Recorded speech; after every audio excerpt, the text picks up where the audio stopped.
কিসকিট, QISKIT, কিসকিট যে টুল kit বলতে পারো, সেই টুল কিটের অ্যাক্সেস পেয়ে যাবে, যেটা কিনা পাইথনের ওপর বেস করে। তোমরা যারা পাইথন নিয়ে অলরেডি মানে পড়াশুনো করছো, অলরেডি পাইথন ল্যাঙ্গুয়েজটা সম্পর্কে জানো, অলরেডি পাইথন কোডিং করো পাইথনে, তারা তো একদম ভীষণ লাকি, তোমরা অলরেডি অনেকটা এগিয়ে গেছো। কারণ হ্যাঁ, কোয়ান্টাম কম্পিউটারও কিন্তু এই পাইথন প্রোগ্রামিং ল্যাঙ্গুয়েজের ওপরই বেস করে কাজ করে। আমাদের নর্মাল কম্পিউটারের হার্ডওয়্যার তোমরা নিশ্চয়ই জানো, সেখানে বিটসে কাজ হয় 0 এবং 1, কিন্তু কোয়ান্টাম কম্পিউটার নিশ্চয়ই জানো 0, 1, আবার মাঝখানে একটা সুপার পজিশনে কাজ করে, কিউবিট যেটাকে বলে।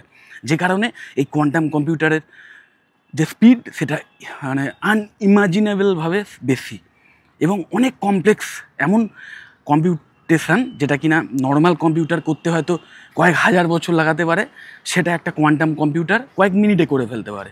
এগুলো তোমরা অলরেডি জানো। ওকে, তো সেই মানে তার মানে সেখানে হার্ডওয়্যার যে সিস্টেম সেটাও কিন্তু ডিফারেন্ট, আলাদা।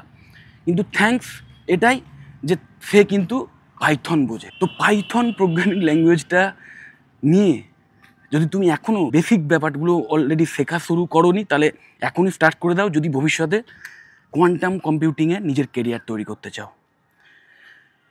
এবং IBM যেটা করছে, স্টুডেন্টদের জন্য ফ্রিতে অ্যাক্সেস দিচ্ছে, ফ্রি ওপেন সোর্স অ্যাক্সেস দিচ্ছে, যার মাধ্যমে তোমরা সেই IBM-এর যে কোয়ান্টাম ল্যাব তার অ্যাক্সেস পেয়ে যাবে, সেখানে ফ্রি টিউটোরিয়ালস পেয়ে যাবে সব কিছু শেখার জন্যে। তুমি সেখানে নিজে কোডিং করতে পারবে, পাইথনের প্রোগ্রামিং ল্যাঙ্গুয়েজের মাধ্যমে তুমি কোডিং করতে পারবে, বিভিন্ন সার্কিট বানাতে পারবে। ইভেন সেই সার্কিটগুলো বা অ্যালগোগুলো কাজ করছে কি না সেটা তুমি ওদের যে রিয়েল যে কোয়ান্টাম কম্পিউটার আছে তার অ্যাক্সেস তোমাকে দেবে, যেখানে তুমি ওটাকে রান করিয়ে দেখতে পারবে যে কাজ হচ্ছে কি হচ্ছে না, যদিও সেখানে কিউ থাকে। এবং এই সমস্ত কিছু কিন্তু পাবে কমপ্লিটলি ফ্রি, 0 কস্ট। হ্যাঁ, ওদের প্রিমিয়াম প্ল্যানও আছে, যেটা থাকলে তুমি আরও বেশি করে ওদের মেশিন ইউজ করতে পারবে, মানে ওদের রিয়েল যে মেশিনটা আছে কোয়ান্টাম কম্পিউটার সেটা ইউজ করতে পারবে। এবং আমি তোমাদের একদমই বলবো না যে সেই প্রিমিয়াম প্ল্যান